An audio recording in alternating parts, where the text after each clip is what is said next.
Final Exam, an Avatar The Last Airbender fanfiction. Chapter 12. Music night on Zuko's ship seemed to elicit two entirely different responses from the crew, Shiori noticed. One of enthusiasm and one of good-natured dread. Well, three if you counted the prince's outright disdain. She had tried to keep an open mind about the proceedings. That was until, of course, she realized that music night consisted of the older members of the crew playing and singing old Fire Nation ballads, some so ancient she could practically smell the mold in the air. As soon as politeness allowed, she retreated back into the interior of the ship, at a loss as to where she could practice her archery if the crooners were going to occupy the forward deck into the night. The answer had come far below, on the level that held the small landing vessel on which she had arrived. The small boat was kept at the stern of the ship. Towards the bow was a surprise: 4 Komodo rhinos housed in well-tended pens.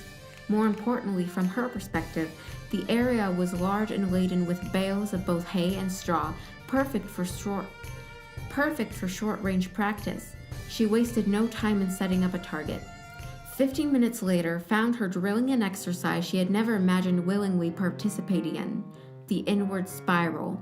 She had set up a regular circular target, yet her first arrow came nowhere close to the bullseye. Instead, she planted it at the very top of her target, the next arrow striking about 4 inches away to the right and slightly in.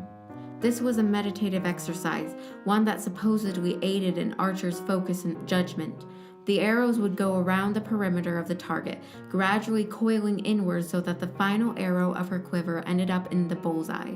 Shiori had always hated this particular discipline. It was difficult and tedious at the same time. Few of the trainees could accomplish the task perfectly, and Shiori was no exception. Usually, she ended up reaching the bullseye before depleting her supply of arrows. Still, it was a task that required almost complete focus, and she desperately needed to divert her mind from the well-worn and frustrating path it tended to wander these days. Stillness ruled her new sanctum, relatively speaking.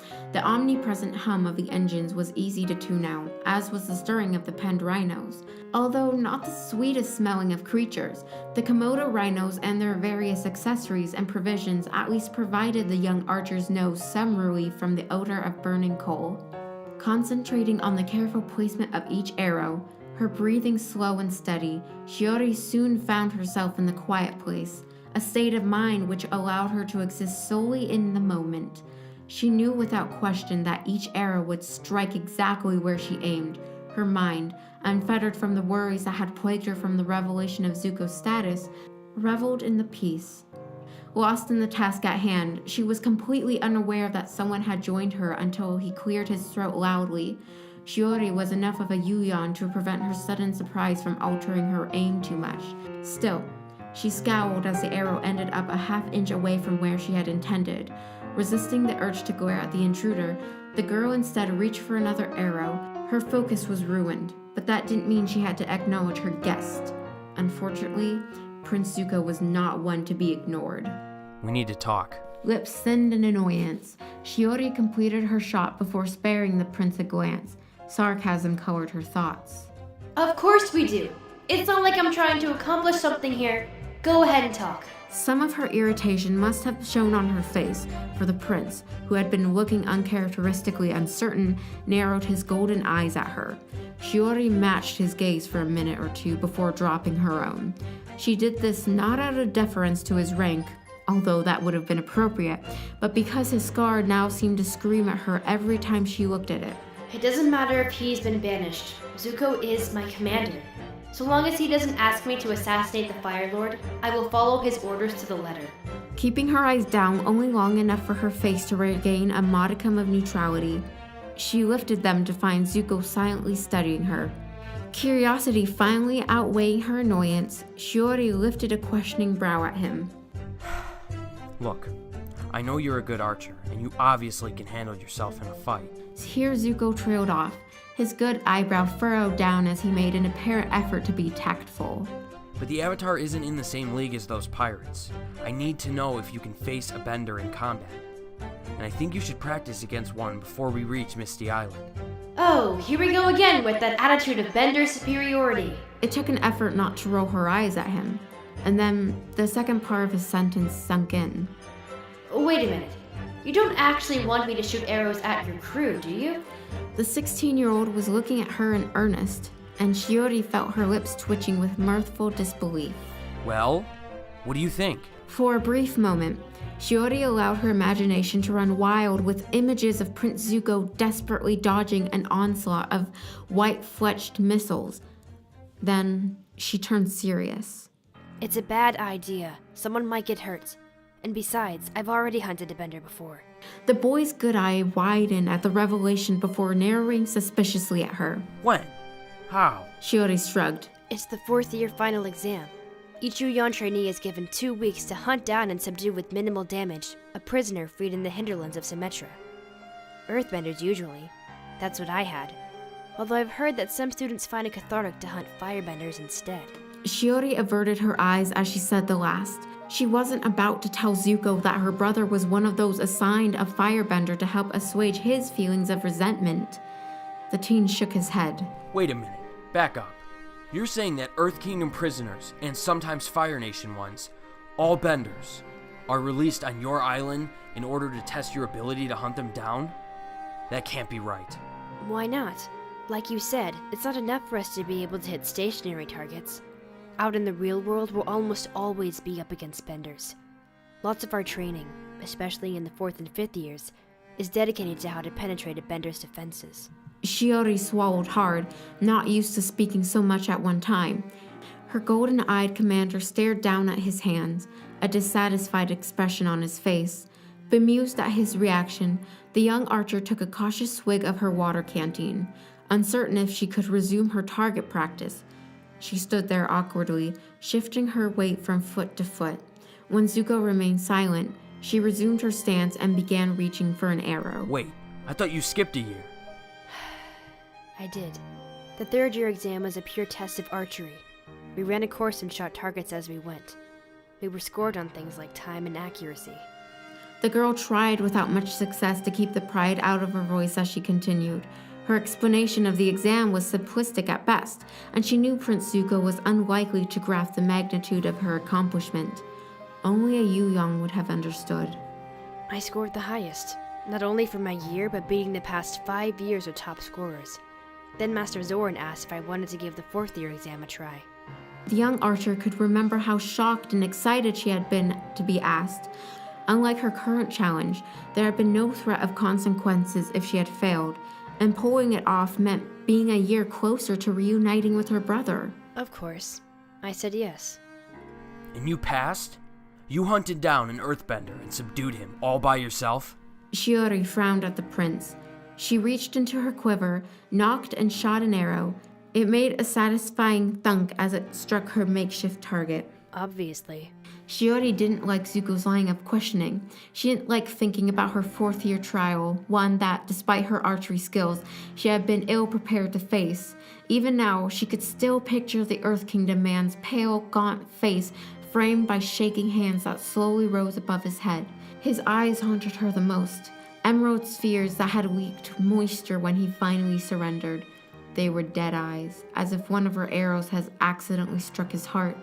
Her euphoric spike of triumph at that moment had been tainted by some emotion she still had difficulty completely defining.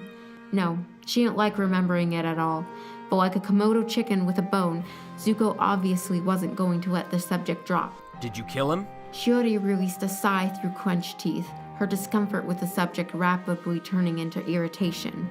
If you're going to ask questions, you could at least listen to the answers. I already told you, with minimal damage. And if anyone should be answering questions, it should be you. Why are you banished? What in the world did you do to deserve it? But the Yuyan trainee couldn't ask questions. She could only answer them. Making an effort to keep her voice polite, she stared at her partially completed spiral as she responded. No. We were told to do it with the least amount of harm possible. I didn't even risk using a blunt-tipped arrow. Those can cause some serious injuries if you're not careful. I don't think the prisoners were told anything. They were simply released, and they fought accordingly. Shiori rubbed her upper arm, remembering how her target had caught her off guard. She had never even seen an earthbender before. Luckily for her, the man seemed taken aback by finding himself hunted by a young teenage girl. He had hesitated after his initial assault, giving her a chance to retreat and reconsider her strategy. Fewer than half of the trainees who take the exam pass it, for one reason or another. She could remember seeing the battered and bloody body of a fourth-year student being carried past her on a stretcher, painful whimpers slipping out of his mouth. She could hear the echoes of a newly dismissed archer screaming that he hadn't had a choice but to kill, that had been a life-or-death situation. And then there had been her target. After her first and nearly disastrous encounter with him, she had learned to keep her distance, using the dense forest to her advantage. She shot arrows at him at every opportune moment she could. When he bent to take a drink from a stream, when he tried to sleep, even when he tried to relieve himself, purposely missing him by a hair each time. When he sought refuge in earth-bent caves or tents made of stone, she killed skunk rabbits and ferret possums and threw their pungent carcasses around his camp. It had been a contest of wills, one that had lasted days. Near the end, her exhausted enemy had started talking to himself and launching random assaults at the surrounding forest. Mini-quakes rocked the terrain, boulders would fly spontaneously, careening off the trees that hit her, and he uprooted the trees himself, nearly catching her unawares on more than one occasion. Sleep-deprived, bruised, physically exhausted and hungry, she had been on the verge of giving up on her plan and using a blunted arrow to end the hunt when he suddenly unleashed a chaotic fit of earthbending.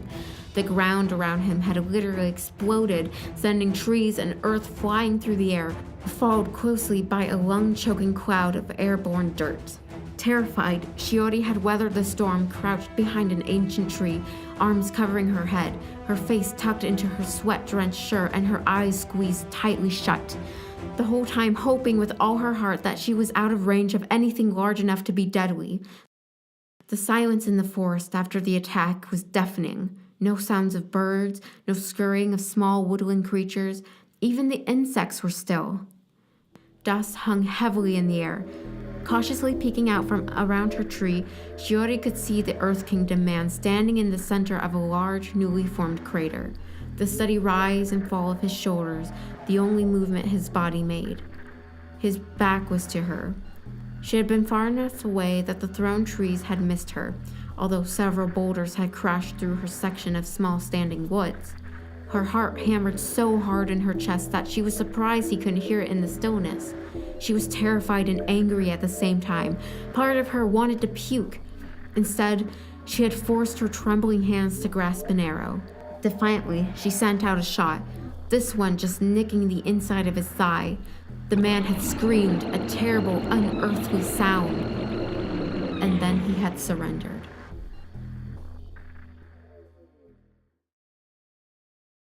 Zuko watched as Shiori's eyes grew distant and the silence between them stretched. Not for the first time since she had boarded his ship, he wondered about the Yuyon system of training. If she was 14 now, that meant she had probably been 13 when she had hunted down the Earthbender. It was good news for him, he supposed. The test she had described sounded exactly like what he wanted her to do to the Airbender. Of course, the best-case scenario would have him as the one who subdued the boy. But with Zhao on the prowl, he'd take the Airbender however he could get him. Still, the whole thing left a bad taste in his mouth. Since his banishment, Zuko hadn't given the war much thought. He couldn't afford to let his attention wander, and capturing the Avatar and reclaiming his honor was the only goal in his life. But that didn't mean he had forgotten the lessons of his school days. Firebenders were superior to the other types of bender. Their nation was more prosperous and advanced. His great-grandfather, Sozin, had seen this and decided to generously share the Fire Nation's gifts with the world. Unfortunately, the other nations were stubborn and full of backward barbarians who had refused to accept the Fire Nation's largesse. War had ensued, and Zuko had been taught that a Fire Nation victory was critical for the ultimate betterment of the people of the world. Ever cautious about questioning his father's policies, Zuko still couldn't help but wonder whether war was the best way to achieve the Fire Nation's somewhat ambiguous goals. And although he could appreciate the practicality of the exercise, how did using Earth Kingdom citizens, even if they were prisoners, as target practice for Fire Nation archers promote any of the goals the Fire Sages said the war was supposed to accomplish? It was almost as if the Fire Nation was the one controlled by barbarians. Zuko shuddered at the treacherous contemplation, but he couldn't stop the progress of his train of thoughts. If hunting men down and subduing them was the 4th-year test, what in the world was the 5th? Shiori, what is the Yuyan final exam? She blinked owlishly at him for a moment. I don't know. All I know is, it doesn't test our archery skills like the 3rd and 4th-year exam. It tests our spirits, our ability to live the life of a Yuyan archer. Huh. Lost in his own thoughts, Zuko's mind barely registered the resumption of the steady sound of arrows penetrating canvas and hay.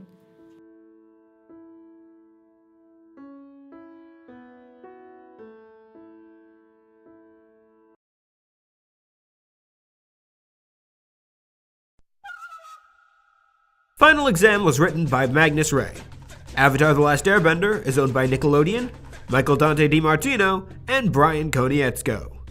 The narrator for this story is Makeya Royer. The voice of Zuko is DCODE. The voice of Shiori is Drew Hill. Thank you for listening, and we'll see you next week.